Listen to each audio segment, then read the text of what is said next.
Greet you all in the name of Jesus Christ, our Lord and our Savior.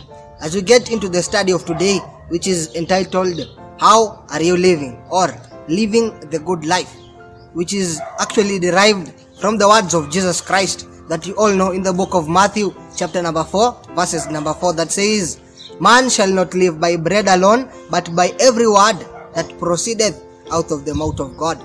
As we delve into the study, we are going to get to understand what did Christ mean when he said the words, Man shall not live by bread alone, but by every word that proceedeth out of the mouth of God. Allow me to pray so that we can get into the study.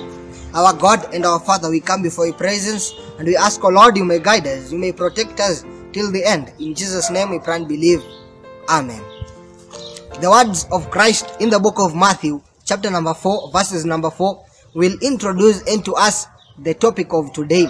It was during the time when Christ was having a temptation, and the words of Christ gives an encouragement into us who are living in these last days.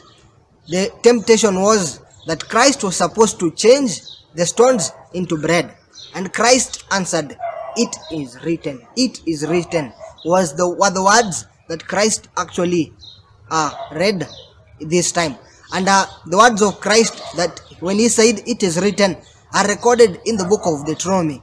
And in fact, all the temptations that Jesus Christ had, all were recorded in the book of Deuteronomy chapter number 6, chapter number 8.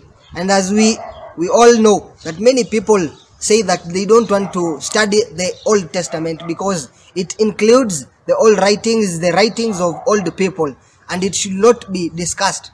If Christ used them, and the Bible tells us in the book of 1 John chapter number 2, verses number 6, that we should walk as Jesus walked. So hence, if Christ referred many things in the Old Testament, also we should get to consider that whatever Christ did, that also we should do, because he is our elder brother.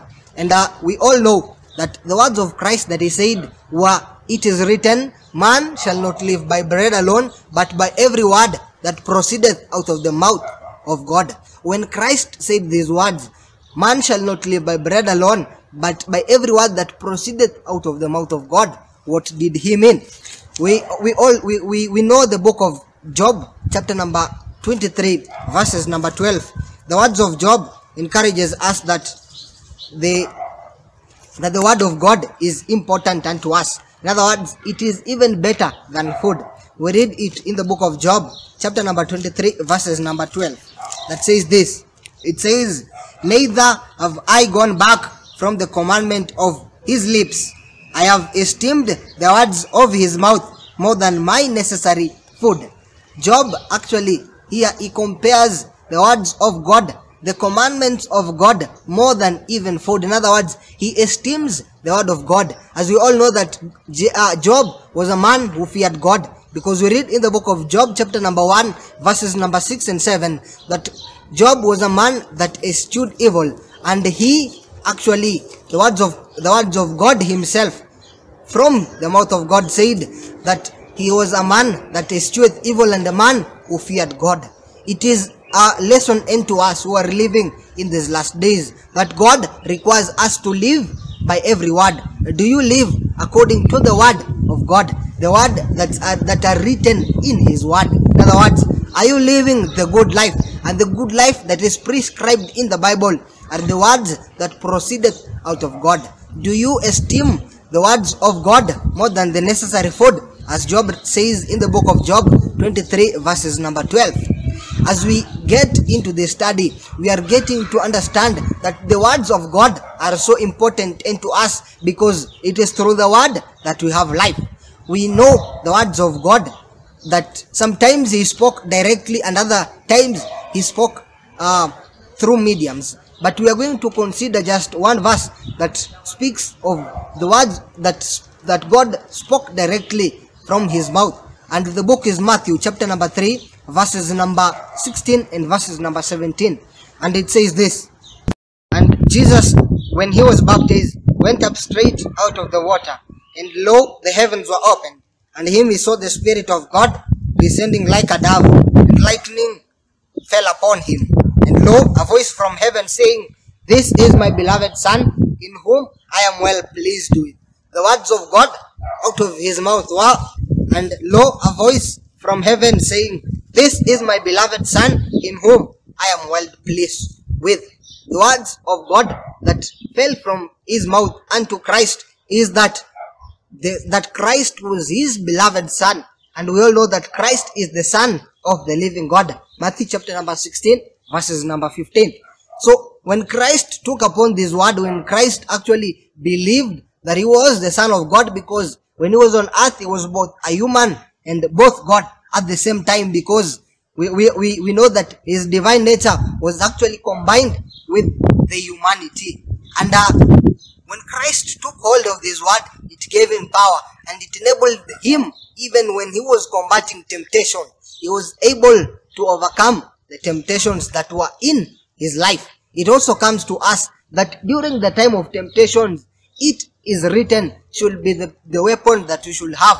In other words, we should spend some time in the study of the word of God, because throughout the study of the word of God, God is speaking into us and is giving us the weapons for us to use during temptation from Satan. In other words, for us to combat Satan in temptations.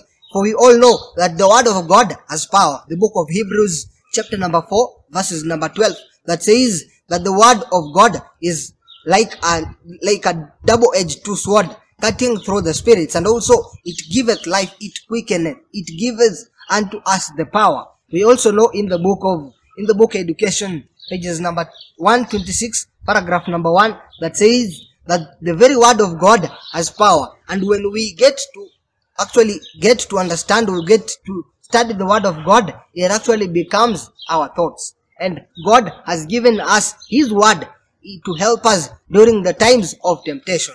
Are you struggling in temptation? Get to understand that God wants you to spend some time in his word. In the morning, in the evening, as you wake up and as you're going to sleep, let it be your thoughts that you're going to get into the word of God so that he may speak to you. Because we know that every chapter and every verse of the Bible is a communication from God to man. And God is telling us this day that he wants us to actually get into the word, because it is written should be our weapon in everything we do. In every decision that we make, it is written should be the weapon that we should have. As you listen to this message, may God bless you and may he keep you safe till the end. Allow me to finish with a word of prayer. Our God and our Father, we come before your presence. We ask, O Lord, that you may guide us and you may protect us. Be with us from now till the end. In Jesus' name we pray and believe. Amen.